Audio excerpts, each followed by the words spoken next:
Hi, welcome to today's video. My name is Paul. So this week I'm doing some drawing. I do a lot of landscape drawing and painting, but this week something a little bit different. I wanted a little sort of creative exercise. So I decided I would do some figure drawing rather than landscape drawing. And I decided I would create 3 or 4 little posters. It's just for fun. I'm not trying to sell the posters or anything like that. It's just a little creative exercise. One of my favorite artists, who's probably most associated with posters, creating posters, is Henri de Toulouse Lautrec, the French artist. I guess he's usually labeled as a post-impressionist artist. He was around sort of late 19th, early 20th century. Before Henri came along, of course there were posters, but apparently the posters were not that interesting. They were somewhat text heavy, lots of writing but not much visual interest. Toulouse-Lautrec decided to change all of that, and he made his artwork the center of these poster designs. Of course they still had text, but it was part of the overall design, and the visual element was the main element within the poster. And he designed posters for nightclubs and cabaret shows and things like that. I think he made quite a good living from designing these posters. They were very popular. In fact, there's a story about his posters that they had a problem with them. They would put the posters up overnight, but by early next morning most of them were gone. They'd been stolen. People were running around stealing them and putting them up inside their own apartments and things like that, because they were so popular. I don't know if that's true, but it's one of the many stories that are associated with Henri de Toulouse Lautrec. He was quite a character. Some of his posters had the design of the poster was there would be a figure in the foreground, a larger figure in full color, and then behind that were sort of silhouettes, monochromatic silhouettes of figures. So that's the sort of design that I'm going for. I'm not copying any of his specific posters because, as I say, this is a creative exercise. It's not a technical exercise. Copying is useless in terms of building up your creativity, in my opinion. It's good for the sort of technical practice, good for drawing practice, and it can be lots of fun in its own way.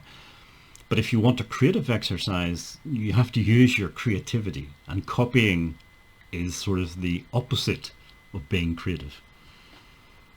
So anyway, what I'm trying to say is I'm being inspired by Toulouse-Lautrec's poster designs rather than actually copying his poster designs. I just wanted to explain all of that. That's what we're watching in the video. But as usual, I'm going to start talking now about something completely different. Or sort of completely different. I wanted to talk about choosing paper. It's a question I get asked quite often.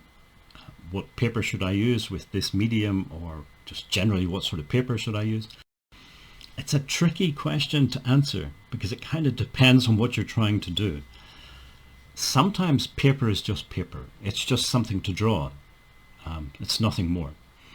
For example, a few videos ago I mentioned some ideas about more economical art materials, and one of the ideas was using printer paper. Printer paper is very good for drawing on with a pencil, for example.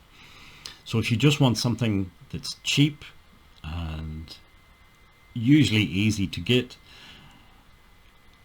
and you can buy it in large amounts, and it's just good for practicing drawing. And you can, buy 500 or 1,000 sheets of this paper and just draw and draw until your hand is nearly falling off. But it's a very good way of practicing drawing.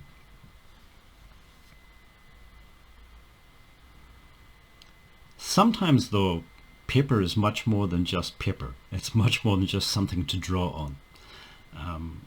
Sometimes it can be central to an artist's style of drawing. For example, another French artist, Georges Seurat, he's often associated with a type of painting that uses tiny dots of pure color rather than brushstrokes. This painting is sometimes called divisionism or pointillism or neo-impressionism, or there's lots of different names. But basically it is just using tiny dots of pure color. Seurat is also, though, maybe not as much, but slightly famous for his drawing style as well, which was also quite distinctive. So with drawing, we often think of drawing as line drawings. We draw lines, the outlines, we may just leave it at that, or we might add in some shading, cross-hatching, maybe colored in, something like that. Georges Seurat, his drawings were quite different. He didn't use any line work. He created shapes based on values, and these value shapes then combined to make an overall image. So he was primarily concerned with light and portraying light within a drawing, which is quite different to a lot of line drawings.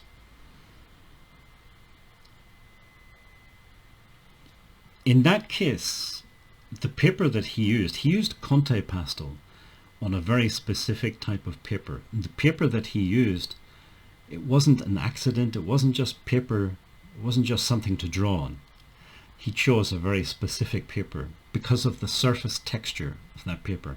And when he applied the Conte pastel in the way that he did, it created certain patterns, and an overall style of drawing emerged. So in that case, the paper that he used was central to developing a specific style of drawing.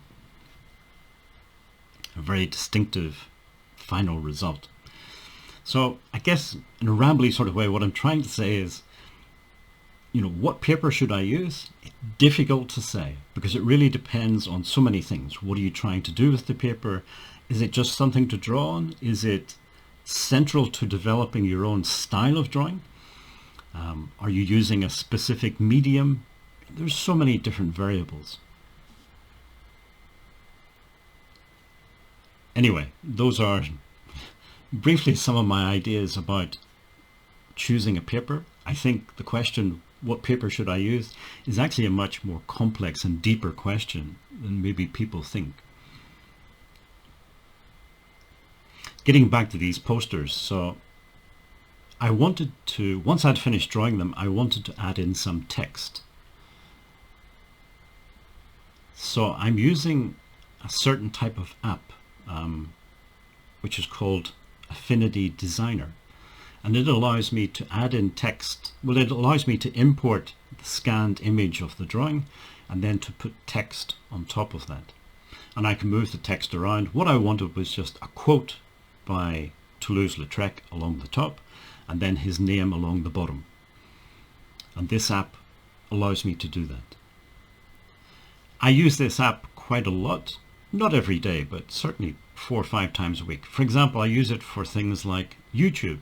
When you make a YouTube video, you need 2 things. You need a title and you need a thumbnail. And I use Affinity Designer to help create thumbnails. I also use it for creating vector art, digital art, surface patterns, the cartooning that I do, lots of different little jobs. I use this Affinity Designer. I should say I'm not trying to sell you this app. I'm not associated with the company in any way. I'm just sharing some information. It's something that is useful for me, so it's worth sharing because you might have similar jobs that you need to do, and it's a possibility. It's also economically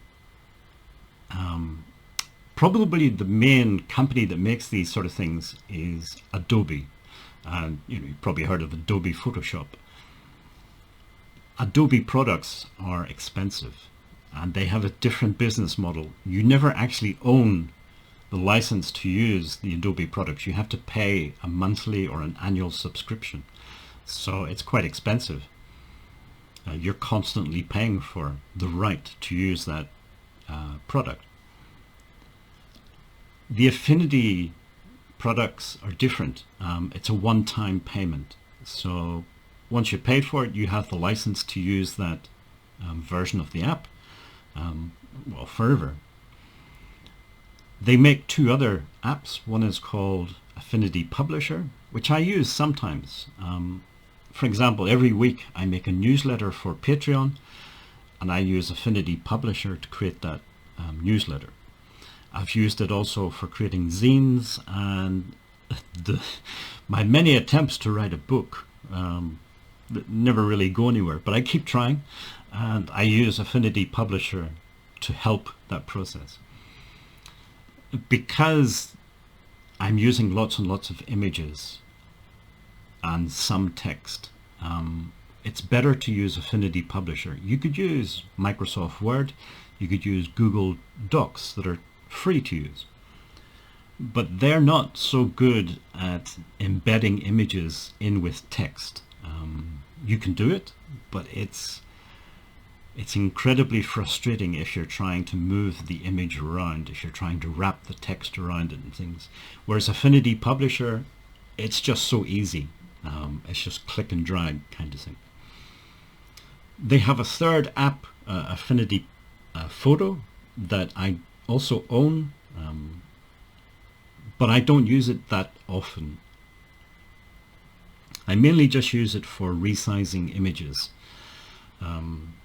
So when I scan an image like these ones, I scan it at 300 dpi, dots per inch, which is really the minimum that you need if you're going to print out the images. As I say, I'm not trying to print these, I'm not trying to sell them or anything, but if I did want to, it's best to scan them at 300 dpi. However, those images are quite high resolution and therefore quite large in terms of memory that they use in the computer. So on my website, if I was to upload lots of these high resolution images, it would slow down my website. It would make it much slower and take a lot longer to load. So I resize the images for the web, for websites and things, and social media, and I just make the image much smaller, a lower resolution. Okay, so like I say, I'm not trying to sell anything. These are just sharing ideas. These are sort of jobs that I have to do every day or most days, and these are the apps that I use to help with those jobs. I hope the video was of some use. I don't know if the paper thing was useful. I may have just confused things, but anyway, it was my ideas. I thought share some ideas.